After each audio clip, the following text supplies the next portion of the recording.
Assalamualaikum warahmatullahi wabarakatuh. Alhamdulillahi wa kafa wa usalli wa usallimu ala sayyidina al-mustafa wa ala alihi wa ashabihi ahli sidqi wal wafa, amma ba'du. Baik pemirsa yang insyaallah dirahmati oleh Allah Subhanahu wa taala. Alhamdulillah sekarang kita berjumpa kembali di sesi kedua dan kini ditemani kembali dengan Ustadz Mukhlis Hasbullah LC. Gimana kabarnya Ustadz? Alhamdulillah sehat. Alhamdulillah. Semoga Allah senantiasa melimpahkan rahmatnya kepada beliau. Amin ya Allah ya rabbal alamin. Dan juga kemarin kita sudah begitu banyak membahas tentang Bani Israel. Nah, ini amat menarik Ustadz. Jadi kelanjutannya tuh kan kalau kita lihat begitu sangat dimanjakan saat itu ya Bani Israel. Oleh karena mereka hidup dengan seorang nabi dan doa nabi itu mustajab. Ya, kira-kira kelanjutan kehidupan Bani Israel setelah itu gimana? Nah, di Bukit Tursina Bani Israel ini banyak mengeluh. Misalkan mereka meminta makanan dari Nabi Musa, kondisi kami kelaparan bersama kamu padahal kamu adalah seorang utusan Allah, seperti itu. Bahkan disebutkan dalam ayat Kulu washrabu wala ta'tau fil ardi mufsidin. Pokoknya makanan yang ada yang di ini makan dan jangan membuat kerusakan gitu. Kemudian mereka juga mengeluh bahwa supaya keyakinan mereka itu mantap, kuat, mereka ingin melihat Allah Subhanahu wa taala ya. Jadi ya Musa lan nu'mina laka hatta narallaha jahrah, kata mereka. Wahai Musa, kami enggak mau beriman kepada kamu, Tuhan kamu, sebelum kami melihat Tuhan kamu secara langsung. Padahal apa kurangnya? Mereka sudah melihat mukjizat Nabi Musa yang luar biasa. Mereka sudah selamat dari perbudakan Firaun, tapi masih saja pengen ini, pengen itu. Betul. Bahkan di antara kejelekan lain dari Bani Israel adalah suatu ketika Nabi Musa itu meninggalkan mereka selama 40 hari. Ya, selama 40 hari ditinggalkan oleh Nabi Musa. Kebetulan bersama Nabi Musa dan pengikutnya ada Nabi Harun. Ya, waktu itu adalah keponakan Nabi Musa. Bilang ke Nabi Harun, ini tolong jaga baik-baik Bani Israel. Ya, soalnya ini Bani Israel ini luar biasa, ini harus dijaga. Akhirnya Musa meninggalkan Bani Israel 40 hari. Ya, ketika Nabi Musa balik, apa yang terjadi? Mereka sudah menyembah sapi Samiri. Itu dalam bentuk patung maksudnya? Betul. Jadi Samiri ini di Mesir membuat patung sapi terbuat dari emas. Padahal emas ini adalah emas-emas yang mereka bawa dari Mesir. Tapi kata Samiri, kumpulin emas, bikin patung sapi, nyembah.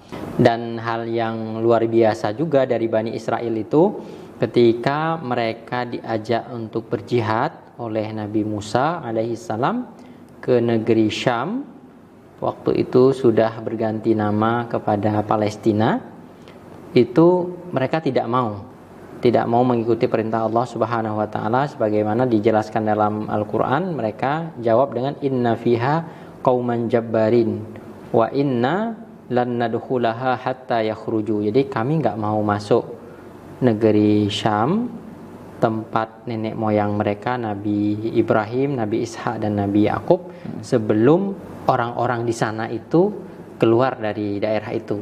Kenapa Bani Israel itu menolak?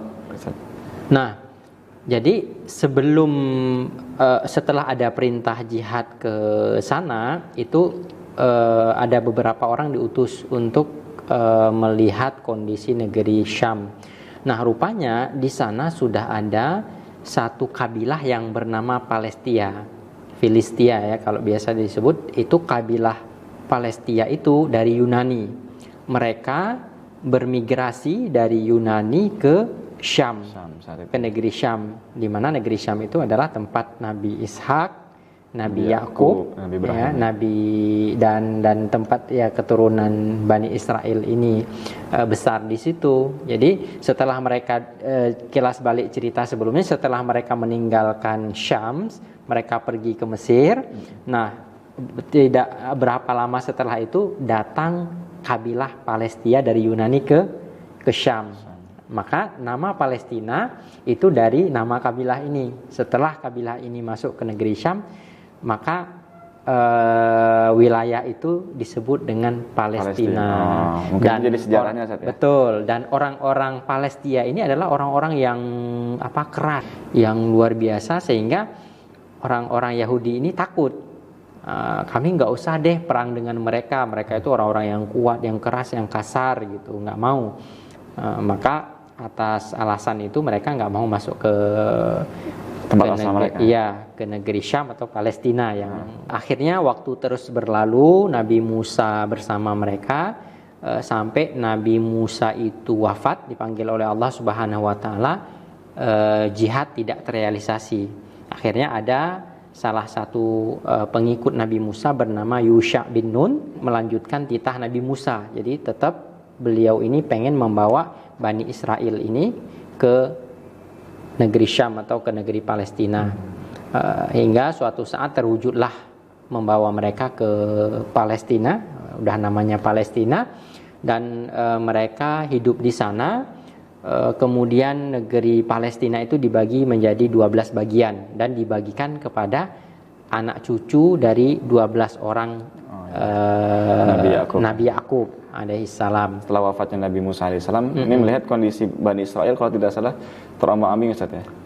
Betul. Jadi setelah mereka masuk ke Palestina kembali, itu bersama mereka ada Yusha bin Nun, dan Yusha bin Nun mengerti dengan kondisi Bani Israel ini, mereka nenek moyangnya ada di situ, akhirnya tanah Palestina itu dibagi untuk mereka. Dan setelah itu tidak lama diutus Nabi Daud ke sana, ke Bani Israel.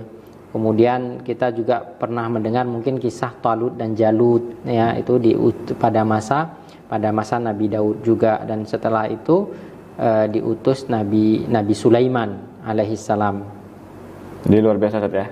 Panjang sekali sejarah Bani Israel ini, mulai dari Nabi Yakub alaihissalam, kemudian juga Nabi Yusuf, kepada Nabi Yusuf, ya, betul. Nabi Yusuf, Nabi Musa, yang saudaranya itu keponakannya, ya, betul. Nabi Harun, kemudian tadi Yusha bin Nun, dilanjutkan juga dengan Nabi Daud alaihissalam, dan Nabi Sulaiman. Kemudian dari itu di Nabi Sulaiman ini juga sejarah besar bagi Yahudi, ya, dan itu nanti ada kaitannya dengan apa yang terjadi sekarang. Saat ini, betul sekali.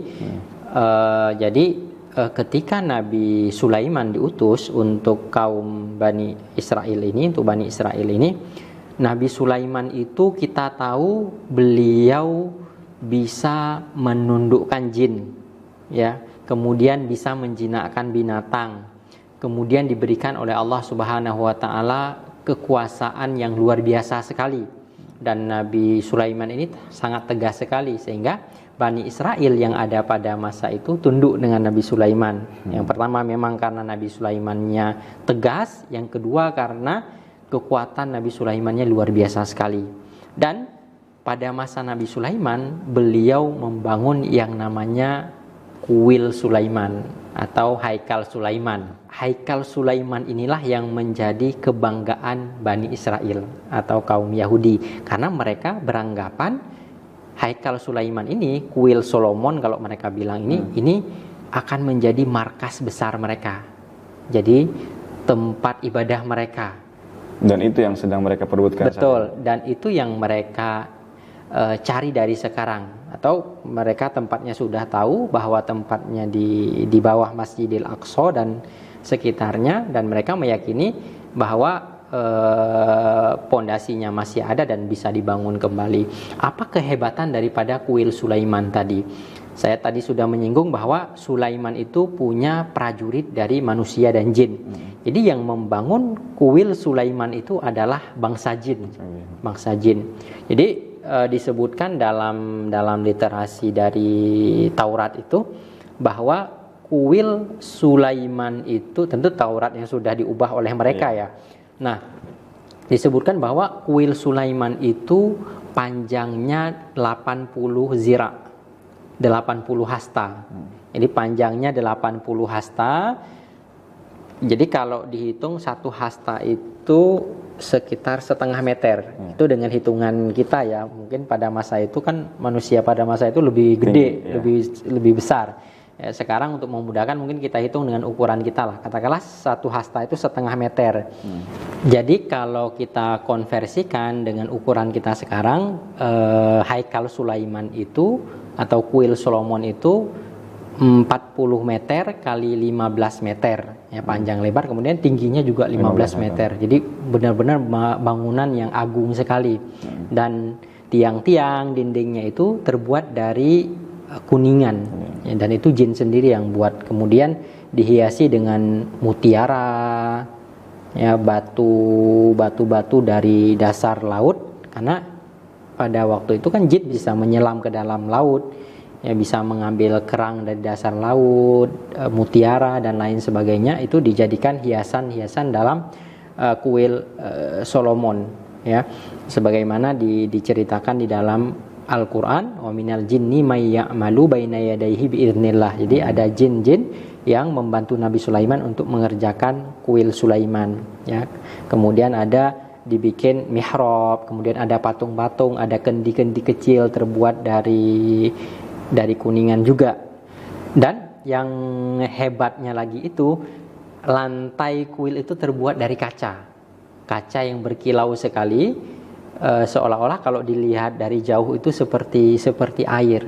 Makanya ketika Ratu Saba, ingat nggak Ustaz cerita Ratu Saba datang ke istana Sulaiman, itu kan Nabi Sulaiman bilang qila laha udkhuli as-sarh ya, kata Nabi Sulaiman kepada Ratu Saba, silahkan masuk ke dalam as-sarh. Sarh itu haikal kuil Sulaiman. Pas Ratu Saba masuk ke dalam, tiba-tiba dia ngangkat ini, takut kena air. Iya, roknya langsung ngangkat roknya. Nah, Nabi Sulaiman tersenyum ya, kenapa dia ngangkat rok itu? Karena Ratu Saba pikir ada air, padahal lantai daripada kuil itu adalah kaca yang berkilau sekali, dan di bawah kaca itu ada yang mengatakan ada sungai yang mengalir. Sungai mengalir atau kolam di bawahnya. Dan di dalam kolam itu ada mutiara ya, ada benda-benda mewah lainnya dari dasar laut di sana. Jadi memang bentuknya sangat luar biasa, karena arsiteknya para jin bukan manusia, tidak sembarangan. Maka oleh karena itu Bani Israel, bangsa Yahudi sangat bangga sekali dengan kuil tersebut. Masya Allah ya Ustaz. Jadi setelah mendengar bahwasanya ada kebanggaan dari Bani Israel ini, bangsa Yahudi atas ya salah satunya kuil Sulaiman ini. Sulaiman, betul. Nah, kita kan mungkin mengetahui seperti halnya tadi tidak lama gitu Bani Israel ditemani dengan Nabi Musa. Begitupun juga Bani Israel di bawah kekuasaan Nabi Sulaiman. Betul. Otomatis kan kita mengetahui ya Nabi Sulaiman juga tidak lama untuk menguasai atau memberikan kekuasaannya kepada Bani Israel. Nah, jadi bagaimana kehidupan Bani Israel setelah wafatnya Nabi Sulaiman, dan juga sifat dan wataknya orang-orang Yahudi atau Bani Israel itu seperti apa? Baik, Nabi Sulaiman sebelum kan Nabi Daud. Nabi Daud memimpin Bani Israel itu sekitar 40 tahun. Setelah itu Nabi Sulaiman memimpin Bani Israel itu sekitar 80 tahun. Nah, setelah Nabi Sulaiman wafat itu kerajaan Sulaiman tidak bertahan lama karena setelah itu timbul konflik antara Bani Israel sendiri, saling merebut kekuasaan, adanya sifat tamak di antara mereka, sehingga kerajaan Sulaiman yang sudah megah, dikenal, agung, itu tiba-tiba menjadi redup. Akhirnya yang terjadi apa? Sebelum nanti kita bahas sifat-sifat daripada Yahudi. Akhirnya yang terjadi apa? Bani Israel ini dalam sejarah disebutkan bahwa setelah Nabi Sulaiman ini banyak kerajaan-kerajaan dari luar masuk ke Palestina untuk menguasai Palestina. Misalkan pernah masuk pertama sekali setelah Nabi Sulaiman tidak ada kerajaan Assyria ya. Assyria pada waktu itu rajanya Sirjun II itu pada masa itu sekitar 27.722 orang Yahudi itu dipenjara semuanya oleh raja Assyria ini. Kemudian setelah itu berganti lagi pemerintahannya, kerajaannya dari luar juga kerajaan Babilonia. Kita kenal mungkin ada namanya Raja Nebukadnezar, ya. Nah, pada masa itu Haikal Sulaiman dihancurkan. Ya, pada masa Nebukadnezar Haikal Sulaiman dihancurkan. Kemudian berganti lagi, bergulir lagi. Pemerintahan di Palestina sempat dikuasai oleh Persia yang rajanya Cyrus, dan kuil Sulaiman dibangun lagi. Tapi beda, Ustadz, ketika dibangun lagi kuil Sulaiman itu sangat jauh kualitasnya dengan yang dibangun oleh Nabi Sulaiman. Para jin yang itu. Jadi apa yang dibuat oleh Sulaiman itu tidak tertandingi karena yang buatnya adalah dari bangsa jin. Jadi luar biasa sekali. Maka untuk mereplika Haikal Sulaiman itu hampir nggak bisa. Nah, kemudian setelah kekuasaan atau pemerintahan Persia, Palestina juga dikuasai oleh Romawi. Di masa pemerintahan Romawi ini tidak lama kemudian ada raja yang bernama Titus. Jadi pada masa itu sekitar 70, ini setelah Nabi Isa ya, berarti tahun 70 Masehi, itu umat Yahudi itu dikeluarkan dari Palestina. Bahkan sejarah menyebutkan hampir-hampir tidak ada Yahudi lagi di Palestina. Jadi semua Yahudi kalau ada yang di Palestina disiksa, disakiti, sehingga banyak daripada mereka itu pergi. Dari sini mungkin Ustadz kita juga bisa menarik kesimpulan bahwa Yahudi itu hampir tidak pernah menguasai Palestina kecuali oleh Nabi dan Rasul. Tadi ada Nabi Daud, ada Nabi Sulaiman, kemudian Nabi dan Rasul itu ya, sekaligus Rasul. Kemudian ada Nabi Yusha bin Nun, kalaupun dikatakan seorang Nabi. Jadi yang menguasai Bani Israel para utusan Allah Subhanahu Wa Taala. Selebihnya mereka ya ribut sesama mereka sendiri ataupun dikuasai oleh dari luar. Iya, kekuasaan dari luar. Nah, sehingga sebelum datang Rasulullah Shallallahu Alaihi Wasallam hampir bisa dipastikan tidak ada Bani Israel lagi di Palestina. Tidak tahu setelah itu apakah ada datang lagi atau tidak, karena pemerintahannya setelah itu adalah tetap berlanjut Romawi, ya, kekuasaan Romawi. Mungkin itu Ustaz yang dapat kami sampaikan sekilas sejarah perjalanan umat Yahudi sebelum datang Rasulullah Shallallahu Alaihi Wasallam. Tentang sifat. Sifat dan apa sih kriteria dari orang-orang Yahudi itu seperti apa? Ya, selama diutus beberapa orang Rasul dan Nabi, apa sih sifat yang muncul atau yang menonjol dari Bani Israel? Ini disebutkan juga di dalam Al-Quran bahwa Bani Israel itu penakut. Jadi makanya Allah Subhanahu Wa Taala mengutus kepada mereka Nabi Daud. Nabi Daud itu diberikan mukjizat bisa melunakkan besi. Melunakkan besi, sehingga Nabi Daud membuat perisai perang. Nah, dengan perisai itu Yahudi memakainya ketika ada perang dan lain sebagainya lebih aman. Seperti itu.